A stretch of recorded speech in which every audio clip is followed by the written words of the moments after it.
back to the College Cinephile. My name is Sydney Hatfield, and today we will be reviewing Shazam, directed by David Sandberg and starring Zachary Levi, Asher Angel, Jack Dylan Grazer, and Mark Strong. With me to talk about it is Coleman Taylor.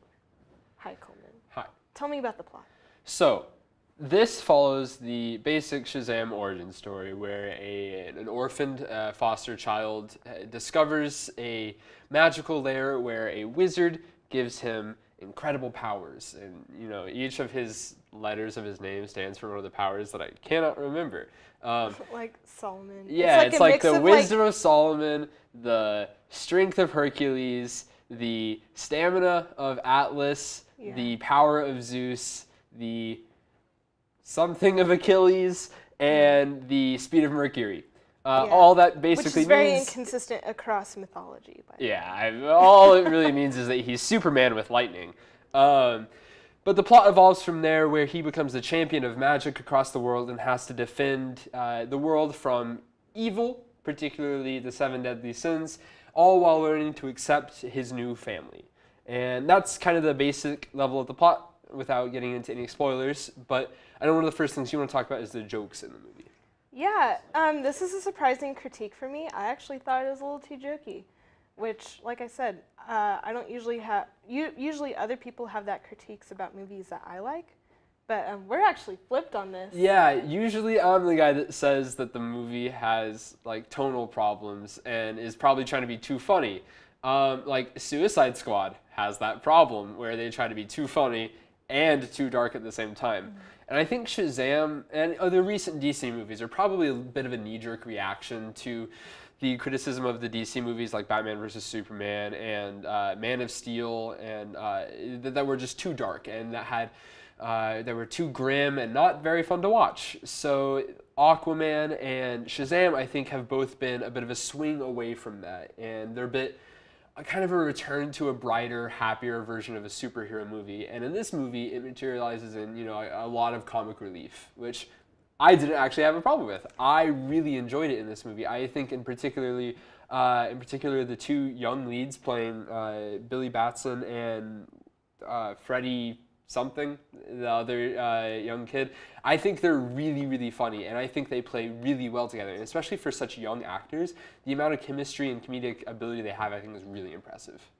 I would agree with that, and I definitely don't think it suffers from any tonal issues.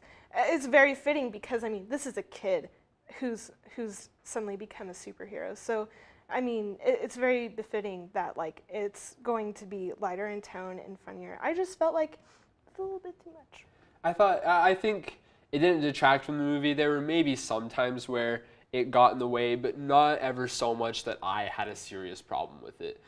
A big thing I think people are going to take away from this movie is I think it's really, really fun to watch Zachary Levi play as this basically giant man baby, because it's a grown man playing a 14-year-old child who just got superpowers, which, we think about what we would do if we got superpowers, and we always think, I'd go save the world. But in reality, we'd probably do what he does and just kind of joke around a bunch and live in the reality of being a celebrity almost before we lived as a superhero. And I think he's having a lot of fun with it. Oh yeah, Zachary Levi's performance in this is so great. Him, he acts like a child, and it's so good. I love it so much. It's he was perfect for this role. And actually kind of going off on that, Shazam and Billy Batson, to me, and I think this is going to be a critique of some people, but it almost felt like they were two different characters at some points. They were well enough the same person, but it almost felt like, once that switch was flipped, it was almost a different character. And I felt like it was a little bit inconsistent across Shazam and Billy Batson. I think it actually, this is another place I think we disagree. I think the way that the two actors managed to portray the same character across, vastly different bodies, I guess, I think is really impressive. And I think the writing does this really well too. Not really a spoiler, but I'm going to put a spoiler warning right here just in case. that the first thing Shazam goes and does when he gets his powers is that the first thing is he tests how many he has and he puts them on YouTube, right? Which is just, of course, that's what we would do. Like, we want to go viral off of it, so yeah, of course. And then he capitalizes off of that immediately. Instead of trying to save people, he starts performing and using his powers to collect money, which ends up having, I think, really important consequences in the movie. There's the scene where he's performing, shooting lightning from his hands to the theme of a song, and the lightning ends up hitting a bus and endangering a bunch of people. And I think that is a really, really good writing mechanism to show that he's still a child and using his powers in a very childlike way, but that has very, very real consequences when he's as powerful as he is. And I think that starts a very, very natural transition from child who just got powers to child who has to accept the responsibility of those powers as well. Yeah, and I mean, I definitely like the lesson that is learned, the morals that are shown through this movie. It's just, I just felt like the two actors were a little bit too inconsistent for me. But moving on kind of to like that family aspect of the movie, it's great. It's one of my favorite parts about this movie, like, you know, kind of finding family who aren't related to you, like, you know, you make your own family, that kind of thing. And yeah.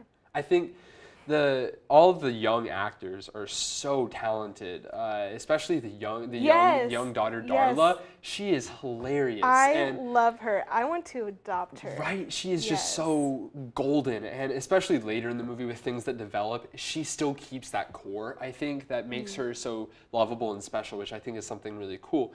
But what I really enjoyed most about the family, and I think it was the best part of the movie, the relationships that they all had together. The family ends up being like the thematic core of the movie, right? The movie ends up being about what a family is and what lengths we're willing to go to protect our family, and how we like interact with family after we've been hurt by our family in the past, right? And I think that the movie does a really, really good job in how the family develops in developing that theme. And Billy Batson's arc from being a kid who runs away from most of his foster families to ending up finding a home here and accepting it and becoming a very natural part of this family, I think is a very, very worthwhile arc that is paid off very well in the movie. And I think it develops the movie's core theme the most. And that, I mean, like I said, that's what I liked most about it. If there's one thing in a movie that like really gets me, it's like thematic, like consistency and like a really good theme developed that's shown through all its characters. And I think this movie does that so well, to a point where there were a couple moments in the movie like I got emotional because of it. And I don't like cry in movies a lot. The last movie that got me close to crying was Spider-Man Into the Spider-Verse, and then this one, which weird movies to almost get me to cry, but it got close. So I know you had some issues with some of the like editing choices that they had. Yeah, so the writing in this movie is great. It's phenomenal. I love it. There was just a few parts though. So like kind of towards like the middle end of the movie, there's this part where like we see what the villain's weakness is. And the way that it was shot and edited together, I thought Shazam realized this as well. 'Cause that's what the editing portrayed to me. However, later, another character also realizes what the villain's weakness is, and they tell Shazam, hey, it's this. And I was like, no, like I thought he already realized this. And see, I think this is a thing that like movies do, especially like high budget superhero movies. They kind of do this a lot where they tell you like, blatantly There's what even a it part is. earlier in the movie where the wizard who gives Billy his powers goes on this long like kind of monologue explaining how he got the powers, what the like history of the powers is. That's just kind of boring because he's just like monologuing and expositing to us. Yeah, and they always say show don't tell, and like they did that at first. They showed us, they didn't tell us, and then later they told us. And it wasn't even Shazam telling someone else, it was someone else telling Shazam. Yeah. And like you had made a point earlier about, I think that this use of again, not super spoilery, but it ends up being one of his family members, one of the foster family members, that tells him how the villain's weakness. And I think that choice is probably deliberate, that it's showing that Billy can't survive on his own anymore, that even though he has these great powers, that he's still the same kid that was running from foster homes and was just struggling to make ends meet or like make it by.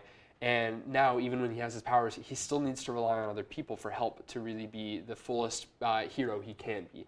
And I think the fact that it's his family that like helps him realize this is just kind of building into that theme of the importance of family. See, but I think there are any number of ways to portray this. I don't think that like we needed to break this rule of showing and telling for her to do that. How hard of a line they break is probably an issue, but I mean, I don't really have any other criticisms or anything else to say about it. I know you didn't really like the pop music in it. Yeah, because you know, when you put current, because it's more like from the past, like, you know, 6 months or so, you date the movie. And so when I heard it, I was like, I don't like that.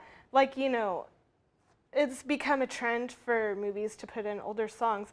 And like, you know, as tiresome as that may be now because it's so common, it doesn't date the movie. It's classic, you know. Yeah. And this just dated it to me. So with all the like positives and negatives we've gone over, what would be your final thought on it? How'd you rate it? I enjoyed this movie a lot, but I think I would give it a 3.5 out of 5. I think that's probably fair. I really, really enjoyed it to a point maybe that I'm a little biased. And I had to like come up with bad things to say about it, right? Like I left the theater thinking, crap, I'm reviewing this. What can I say bad about it? It's not like a perfect movie, but it's pretty close for me. So I'd give it like a 4.75, which I think I'm allowed to do. You're not. But I'm going to say it. 4.75 out of 5 for me. As close to perfect as the superhero movie can get. Yeah, it's funny. You're in the position I'm always in. Yeah. Except now we It's really switched. did We really switch. flip-flopped on this. Yeah. Thank you for watching. If you have anything you want to say about Shazam, make sure to leave a comment down below. Like, subscribe, do all the good things. We really appreciate it. We'll see you next time. And we're good. 0.75. Why? Ha! Suffer. Suffer, editors.